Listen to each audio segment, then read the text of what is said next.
If your child has been diagnosed with autism, there is a good chance nobody told you this. In approximately 85% of autism cases, there is no identified cause. No specific gene, no known mutation, no clear environmental trigger that scientists can point to and say, that is what caused it. This category has a name: idiopathic autism. And it is not a rare edge case, it is the overwhelming majority. Today I want to talk about what the science actually says about why and what researchers are currently finding. First, why is the cause unknown in most cases? Autism is not one condition. It is a spectrum of neurodevelopmental profiles that share certain characteristics, but likely have many different underlying causes. Some of those causes are identifiable with current tools. Most are not yet. This is not a failure of science. It is a reflection of the extraordinary complexity of the human brain and genome. We are early in understanding a system that has 3 billion base pairs of DNA interacting with decades of environmental input. Second, what are the leading hypotheses for idiopathic autism?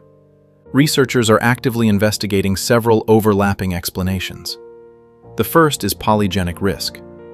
Rather than one faulty gene, idiopathic autism may arise from the combined effect of hundreds of common genetic variants, each with a tiny individual effect, but together pushing a person's neurodevelopment in a particular direction.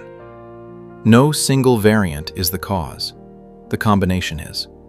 The second is gene-environment interaction. Genetics may set the stage, but environmental factors during critical periods of brain development, particularly in the womb, may influence how those genes are expressed.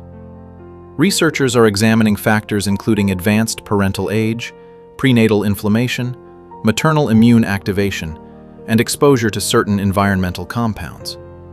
None of these are proven causes in isolation. All of them are active areas of investigation. The third is epigenetics. This is the study of how genes are switched on or off without changes to the underlying DNA sequence. Epigenetic changes can be influenced by environment, stress, nutrition, and other factors, and they can affect neurodevelopment in ways that are not captured by standard genetic testing.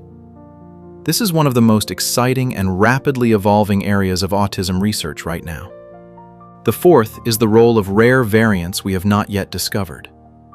Our sequencing technology is powerful, but not complete.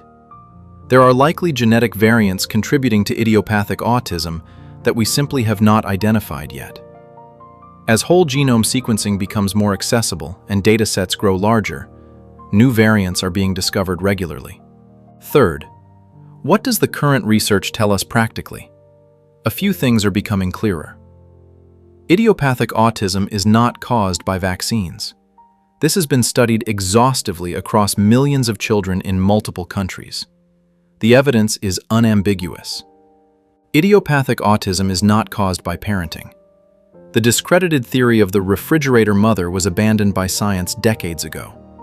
It caused enormous damage to families and has no empirical basis. What the research does suggest is that idiopathic autism likely arises from a complex interaction of many genetic and environmental factors, most of which occur before birth, many of which we do not yet fully understand. That last part is important. Not yet fully understood does not mean unknowable. It means we are still doing the work, and the work is accelerating. Large-scale studies involving hundreds of thousands of participants are currently underway. Researchers are building the datasets needed to untangle the complexity of idiopathic autism in ways that simply were not possible 5 years ago. The honest scientific answer to why is, we do not fully know yet. But we are closer than we have ever been. And that is worth saying clearly, especially to the families who have spent years wondering if they did something wrong.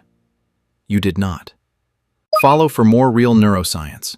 No tips, no hype, just the science your family deserves to know. Next, if 85% of autism cases have no identified cause, how do researchers actually make progress? The answer is subtypes. That is next.